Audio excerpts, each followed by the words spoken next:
পুলিশের পাপের ফল, তিহার জেলের ভাত খাওয়া উচিত ছিল কেস্টের। নওশাদ সিদ্দিকীর মন্তব্য। The wall bureau. বোলপুরের ভাইরাল অডিও কাণ্ডে পুলিশের দোষী দেখছেন আইএসএফের বিধায়ক নওশাদ সিদ্দিকী। এদিন সংবাদ মাধ্যমের প্রশ্নের জবাবে নওশাদ বলেন, কেষ্ট যা বলেছেন তা পুলিশের পাপের ফল। কেন কথা বলেছেন তারা ব্যাখ্যাও দিয়েছেন নওশাদ। এসিআইয়ের বিধায়ক কথায় পুলিশের কর্তাকে এবং তার মা স্ত্রীকে নোংরা কদর্য ভাষায় গালাগালি করার পরেও অনুব্রতের বিরুদ্ধে পুলিশ কোনো পদক্ষেপ করেননি। উল্টে যে পুলিশ কর্তা গালাগালি দেওয়া হয়েছে তাকে একের পর এক জব্দ ভাষায় তার ফোন কেড়ে নেওয়া হয়েছে।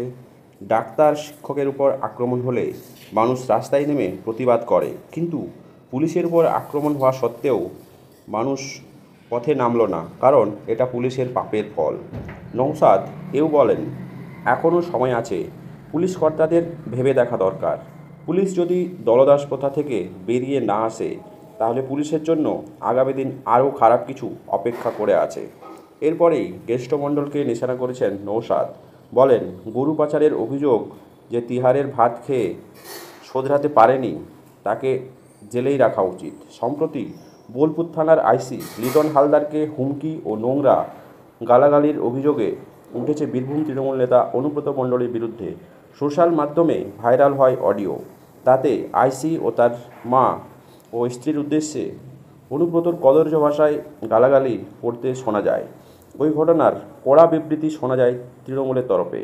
এরপর দলের চাপে প্রকাশ্যেও ক্ষমাও চেয়ে নেন অনুব্রত। মোবাইলের হুমকি কাণ্ডে অনুব্রতর বিরুদ্ধে জামিন অযোগ্য ধারায় মামলা রুজু করে পুলিশ। পরে পুলিশ অনুব্রতের হাজিরার মুখোশ খুলে দেয় এবং পাশাপাশি তাকে হাজিরা দিতে বলে, কিন্তু শেষমেশ অনুব্রতর বিরুদ্ধে কোনো পদক্ষেপ নেওয়া হয়নি।